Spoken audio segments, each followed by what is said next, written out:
দেখুন এটা দেখতে একদম দোকানে আইসক্রিমের মতো তৈরি হয়েছে। এবার আমি একটা পাত্রে তুলে নিচ্ছি।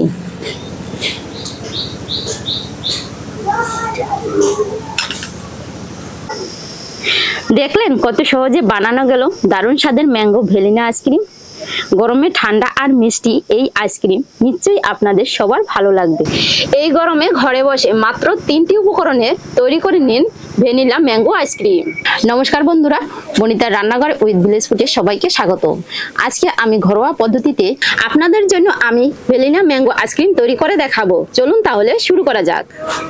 এর জন্য আমাকে প্রথমে নিতে হবে পাকা আম। আমি এখানে 4 থেকে 5টি পাকা আম নিয়েছি। এর জন্য আমি প্রথমে আমগুলোকে কেটে নেব। প্রথমে আমি আমগুলো থেকে খোসাগুলো ছাড়িয়ে নেব। আপনারা যেটুকু আইসক্রিম তৈরি করবেন সেই অনুযায়ী আপনারা আম নেবেন। আপনি 2টো আম দিয়েও তৈরি করতে পারেন, চাইলে আপনি 4টা আম দিয়েও তৈরি করতে পারেন। আপনার প্রয়োজন মতো আপনি আম নিয়ে এই ভ্যানিলা আইসক্রিম তৈরি করুন। এই দেখুন বন্ধুরা, এই আমটার কালারটা কত সুন্দর। আমি একইভাবে সবগুলো আম কেটে নেব।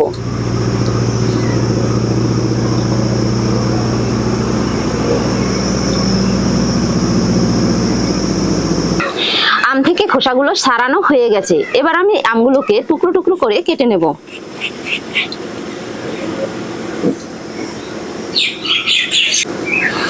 আমগুলো আমাদের নিজেদের দেশের গাছের আম। এগুলো দেখতে কিন্তু অনেকটা সুন্দর হয়েছে, একদম ফ্রেশ আম। সবগুলো আম আমার টুকরো টুকরো করে কাটা হয়ে গেছে। এবার আমি এটাকে একটি মিক্সিং বোলের ভিতরে দিয়ে দেব। আর এই কিছু টুকরো করে আম আমি রেখে দেব। এখন আমি একটা মিক্সার ব্লেন্ডারে ব্লেন্ড করে নেব। আর আপনার কাছে যদি এই মিক্সার ব্লেন্ডার না থাকে তাহলে আপনি যে কোনো উপায়ে আমের পিউরিটা বের করে নেবেন। আমার আমগুলো পেস্ট করা হয়ে গেছে। এই দেখুন বন্ধুরা, আমের পিউরিটা দেখতে কত সুন্দর হয়েছে। এখন আমি এই আমের পিউরিটার ভিতরে কনডেন্স মিল্ক দিয়ে দেব।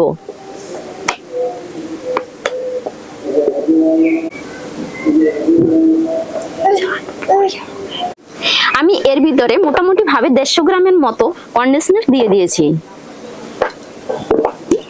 এখন এটা ভালোভাবে সম্পূর্ণ ওটাকে মিশিয়ে নিতে হবে।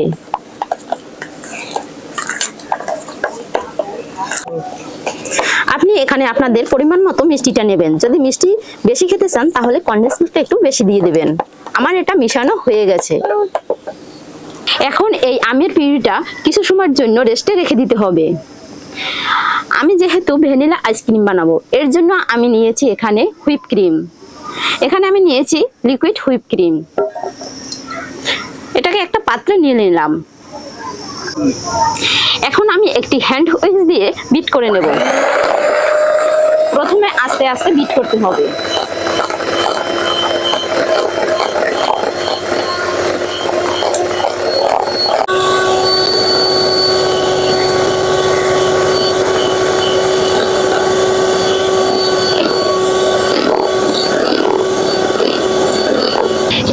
এটা কিন্তু ফোমি ভাব চলে এসেছে। এইভাবে 3 থেকে 4 মিনিট বিট করলেই কিন্তু ফোমটা চলে আসবে।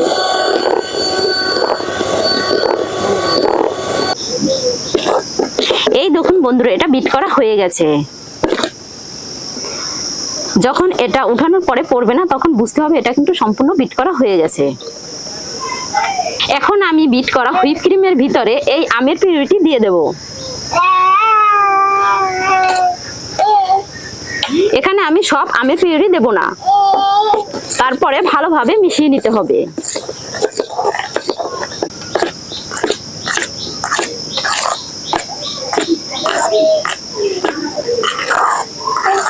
এই যে বাকি পিউরিটি আছে সেটাও আমি রেখে দেব। এটা আমি পরবর্তীতে কাজে লাগাবো। আর একটু আস্তে আস্তে করে আমি মিশিয়ে নিচ্ছি। এটা কিন্তু হাত দিয়েই দিতে হবে এভাবে, আর বিট করা যাবে না। এটা কিন্তু বন্ধুরা ভালোভাবে মিশানো হয়ে গেছে। এবার আমি এটি সেট করব। সেট করার জন্য আমি এখানে একটি আইসক্রিমের বাটা নিয়েছি।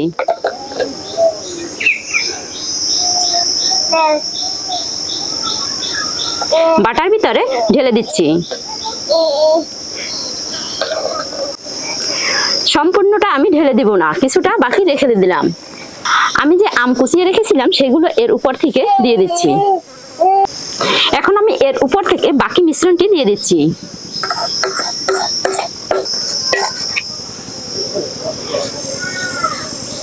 একটা চামচ দিয়ে আমি সমান করে দেব।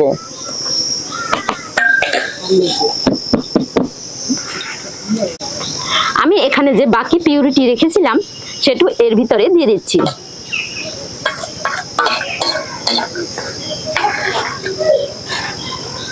দেওয়া হয়ে গেলে এভাবে একটু চামচ দিয়ে মিশিয়ে নিচ্ছি।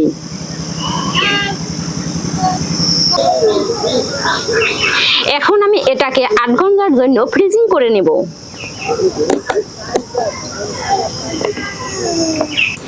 8 ঘন্টা ফ্রিজিং করে নিয়ে চলে এসেছি। খুলে দেখা যাক এটা কেমন হয়েছে। দেখুন, এটা দেখতে একদম দোকানের আইসক্রিমের মতো তৈরি হয়েছে। এবার আমি একটা পাত্রে তুলে নিচ্ছি।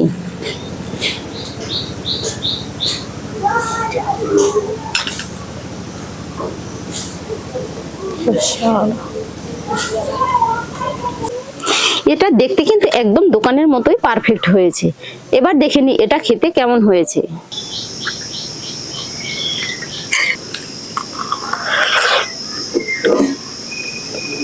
খুব মজা লাগে, দারুণ হয়েছে।